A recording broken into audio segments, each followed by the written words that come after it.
I sit at my desk, the soft glow of the computer screen illuminating my face as I stare blankly at the keyboard. The sound of my fingers typing out my thoughts is the only noise in the room, a steady click-clack that's almost soothing. The smell of freshly brewed coffee wafts through the air, a comforting aroma that usually helps me focus, but today, I sit at my desk, the soft glow of the computer screen illuminating my face as I stare blankly at the keyboard. The sound of my fingers typing out my thoughts is the only noise in the room, a steady click-clack that's almost soothing. The smell of freshly brewed coffee wafts through the air, a comforting aroma that usually helps me focus.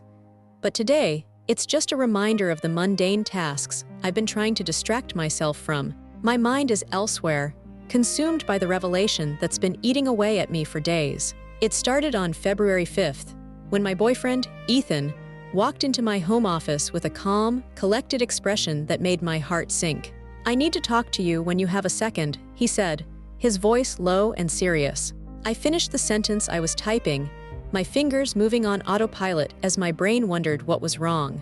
We'd been together for over 2 years, and in that time, I'd grown accustomed to his deployments and the uncertainty that came with being in a relationship with someone in the military. As I turned to face him, I noticed the faint scent of his cologne, a familiar smell that usually brought me comfort. But today, it only made my stomach twist with anxiety. "What's up?" I asked, trying to sound casual despite the growing sense of unease. Ethan took a deep breath before speaking, his eyes locked on mine. "So, you know how I got tested today?" "Well, I tested positive for chlamydia." The words hung in the air like a challenge, a gauntlet thrown down that I wasn't sure I was ready to pick up. My mind reeled as I processed the information. Chlamydia? How was that possible? We'd been monogamous, or so I thought. I felt a wave of shock wash over me, followed by a growing sense of unease. "Oh wow, OMG, you tested positive. How?" I asked, trying to keep my voice steady. Ethan's expression remained calm, almost detached. "Did you sleep with anyone while I was away?" he asked, his voice devoid of accusation, but the question still stung. I felt a surge of defensiveness, my heart racing as I responded. "No, I did not sleep with or kiss anyone while you were away." "Did you sleep with anyone?" "Because I know for a fact I didn't." The words tumbled out of my mouth, a desperate attempt to deflect the blame and make sense of the situation. Ethan's response was immediate, his voice firm. "No, I would never sleep with anyone. I was deployed and working the entire time. I barely had time for myself." The words were reassuring, but they didn't quite add up. If he was telling the truth, then how did he contract chlamydia? As I sat there, trying to make sense of the situation, I couldn't shake the feeling that something wasn't quite right. The floor beneath my feet seemed to shift, the familiar texture of the carpet feeling uncertain and unsteady. The air in the room seemed to vibrate with tension, the smell of coffee and cologne mingling with the scent of fear and uncertainty. I told Ethan I'd go get tested immediately, hoping against hope that it was a false positive. The thought of having chlamydia was terrifying, but the alternative that Ethan had cheated on me was even more unbearable. I left work early and got tested, the waiting period a blur of anxiety and uncertainty. 2 days later, my results came back positive. "I have chlamydia." The words echoed in my mind like a mantra, a constant reminder of the uncertainty and fear that had taken up residence in my heart. I felt like I was drowning, the sound of my own heartbeat the only thing I could hear. As I sat at my desk, typing out my thoughts, I couldn't help but think back to the timeline of events. Ethan had been gone from September 2025 to December 13th, 2025. I'd gotten an IUD on November 20th, and had STI testing done that same day. Everything had come back negative. The only window where I could have supposedly hooked up with someone else was the 3 weeks between that test and when Ethan came home. But during that time, I was visiting my parents for Thanksgiving. When I came home the week of December 8th, I was working and preparing for Ethan's arrival. I'd learned how to make butter chicken for the first time, made a welcome home sign, and cleaned the whole apartment. I was so excited to see him, to feel his arms around me and his lips on mine. Ethan came home, and everything seemed great. We had sex a lot. It was like we were making up for lost time, our bodies hungry for each other. But on December 29th, Ethan said he could feel my IUD poking him. The doctor had told me that was normal, but then he said his penis was swollen and hurting a little. That was weird, so I messaged my doctor. I told the doctor he was having irritation after intercourse, discomfort, itching, and that he felt a poking sensation. I asked if it could be related to my IUD. The doctor's response was reassuring, but in hindsight, it was a clear sign of chlamydia. The poking sensation is likely from the IUD strings, but the irritation and discomfort are probably not related. At the time, I didn't think much of it. But now, typing this out, that was a very clear sign of chlamydia. I got my IUD removed, not because of him, but for other medical reasons, and switched to Nexplanon. Ethan didn't mention any more irritation, and I didn't have symptoms, so I didn't even consider cheating back then.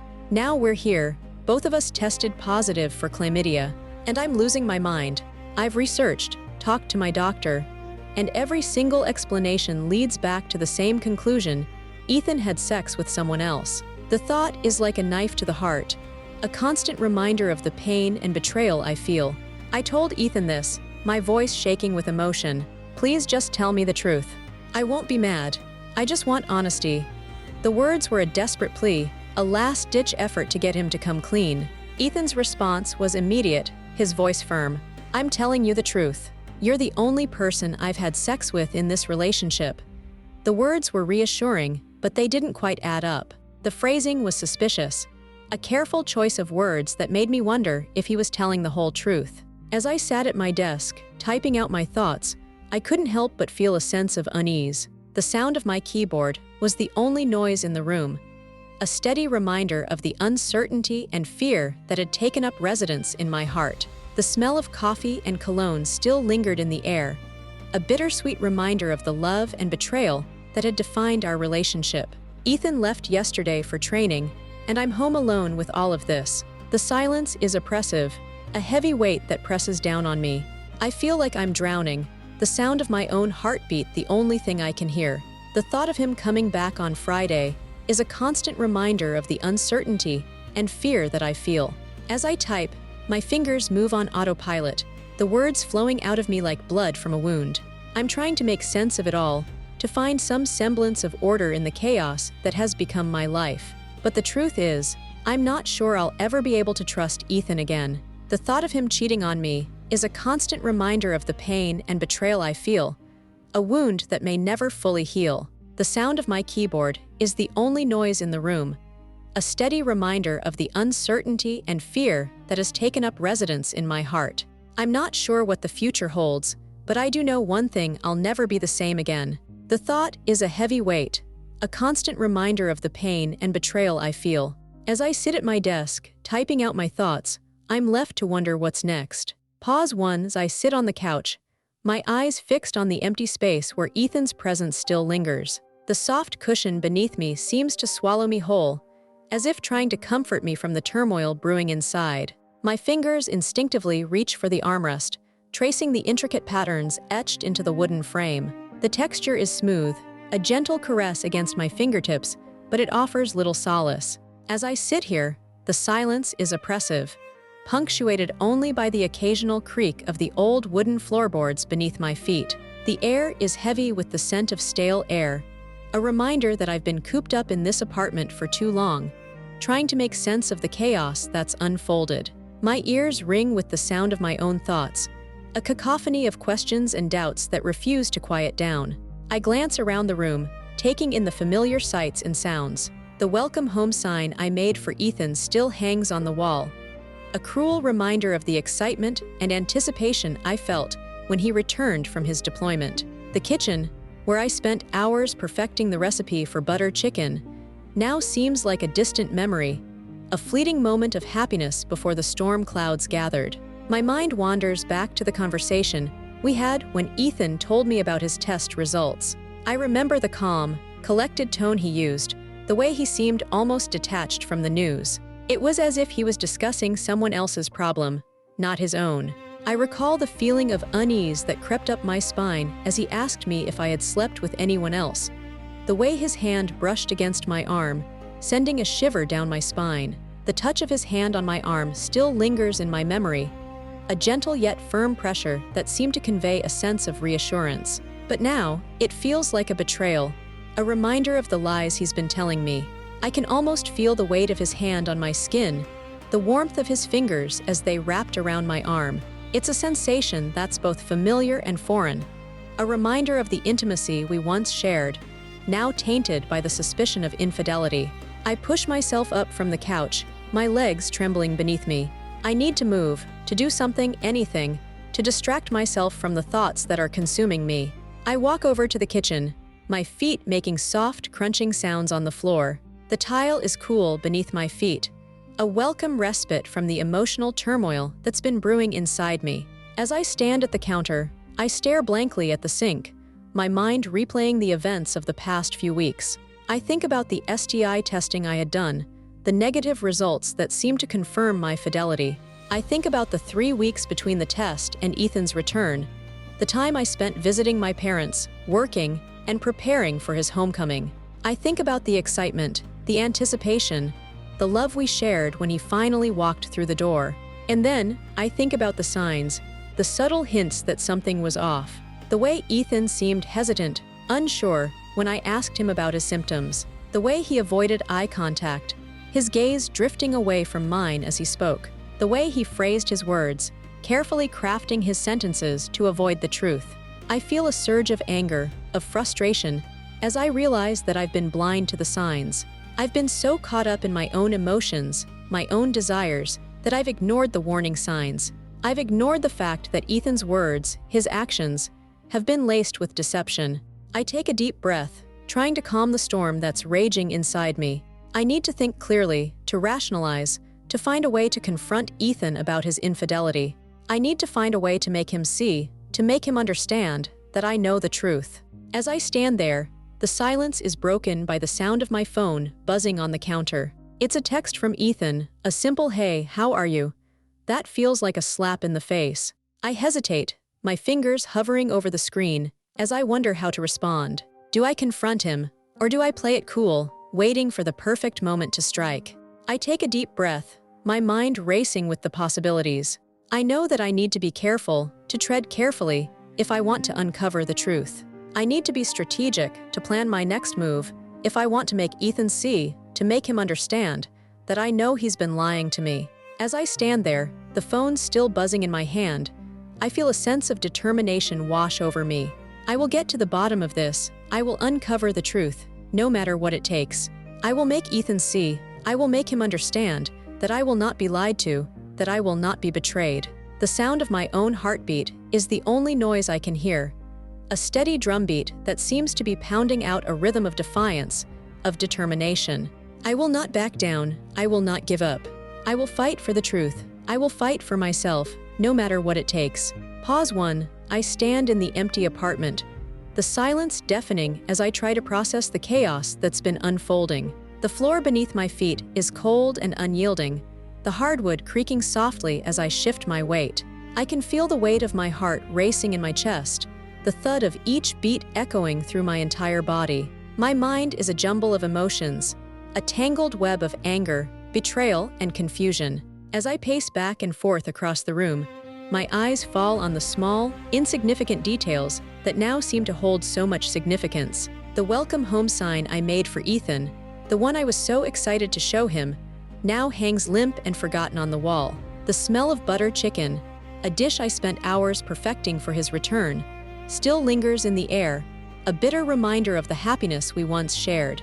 I stop in front of the couch, my eyes fixed on the spot where Ethan and I sat together, laughing and talking, just a few days ago. The cushion still bears the imprint of our bodies, a testament to the intimacy we once shared. But now, the space between us feels like a chasm, a deep and yawning void that I'm not sure can be bridged. I take a deep breath, the air filling my lungs as I try to calm the storm raging inside me. My fingers instinctively reach for my phone, my thumb hovering over the screen as I consider calling Ethan. But what's the point? He's already lied to me, already denied any wrongdoing. What could I possibly say to him that would make a difference? The ringing in my ears is almost deafening, a constant reminder of the turmoil that's been unleashed. I feel like I'm drowning in a sea of uncertainty, unable to find a lifeline to cling to. Every explanation, every justification, every excuse leads back to the same conclusion: Ethan cheated on me. I think back to our conversation, the words echoing in my mind like a mantra. I'm telling you the truth. You're the only person I've had sex with in this relationship. The phrasing is careful, deliberate, a cleverly crafted sentence designed to avoid the truth. But I see through it now, the subtle distinction between in this relationship and in general, a clear indication of his guilt. My eyes fall on the small, leather-bound book that lies on the coffee table. It's Ethan's journal, one he's been keeping since he deployed. I've never read it, never felt the need to invade his private thoughts. But now, I'm tempted. What secrets does it hold? What truths has he written down, hidden away from prying eyes? I pick up the book, the leather creaking softly as I open it. The pages are filled with Ethan's handwriting, the words spilling out in a messy, chaotic jumble. I begin to read, my eyes scanning the pages as I search for any mention of his infidelity. The words blur together, a jumbled mess of emotions and thoughts, but one entry catches my eye. I'm so sorry, Ava, he writes. I don't know how to tell you. I've made a mistake, one that I can never take back. I'm scared, so scared of losing you. My heart skips a beat as I read the words, the truth finally laid bare before me. Ethan's been cheating on me, and he knows it. He's been lying to me, deceiving me, and manipulating me. The realization is like a punch to the gut, leaving me breathless and reeling. I slam the book shut, the sound echoing through the room like a gunshot.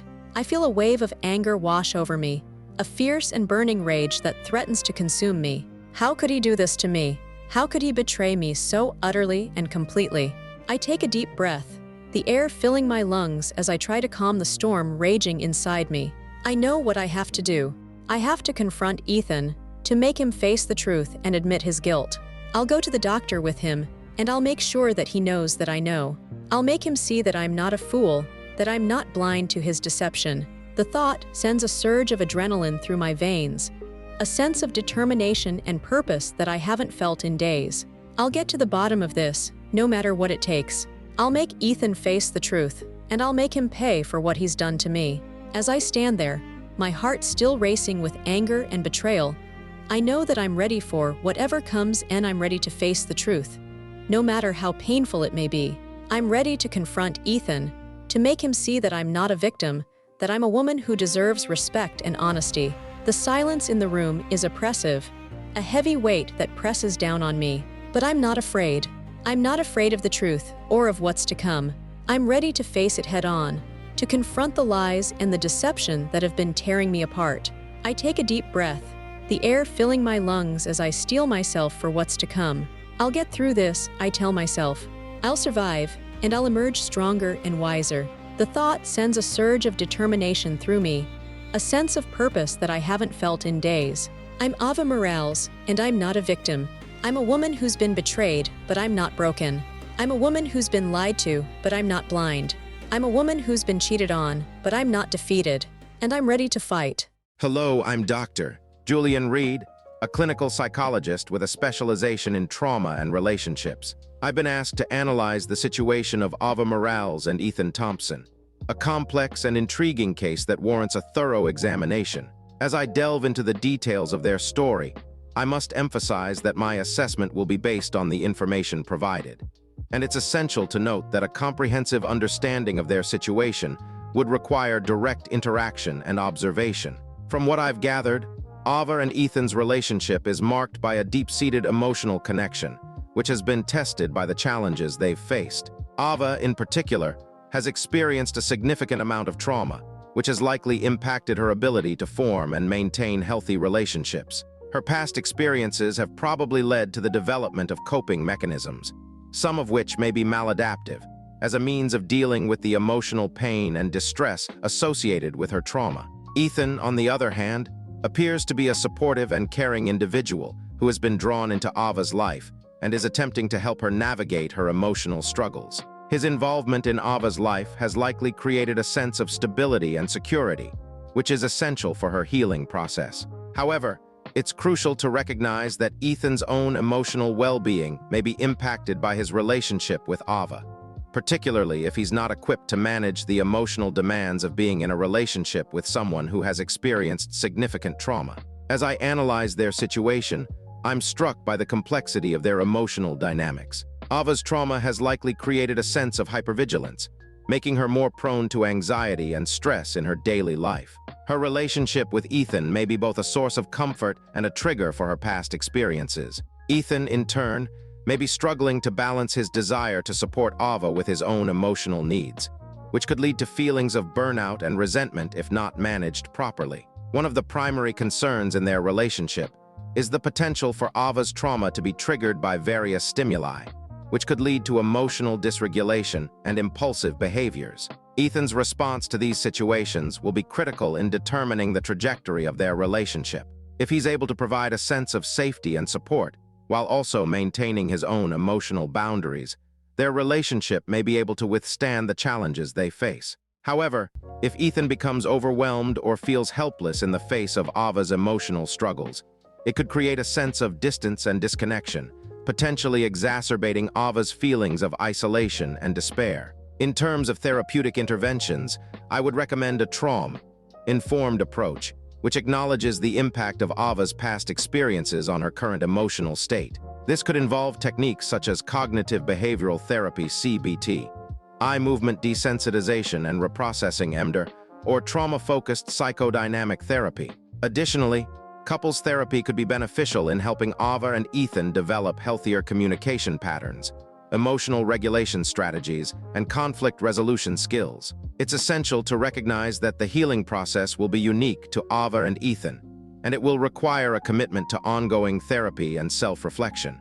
As their therapist, I would work collaboratively with them to establish a safe and supportive environment where they feel empowered to explore their emotions, develop greater self-awareness, and cultivate a deeper understanding of each other's needs and boundaries. In conclusion, the situation of Ava Morales and Ethan Thompson is a complex and multifaceted one, marked by a deep emotional connection and a history of trauma. As their therapist, I would approach their case with sensitivity, empathy, and a commitment to providing a safe and supportive environment for their healing journey. By working together, we can develop a comprehensive treatment plan that addresses Ava's trauma, strengthens their relationship, and fosters a greater sense of emotional resilience and well-being.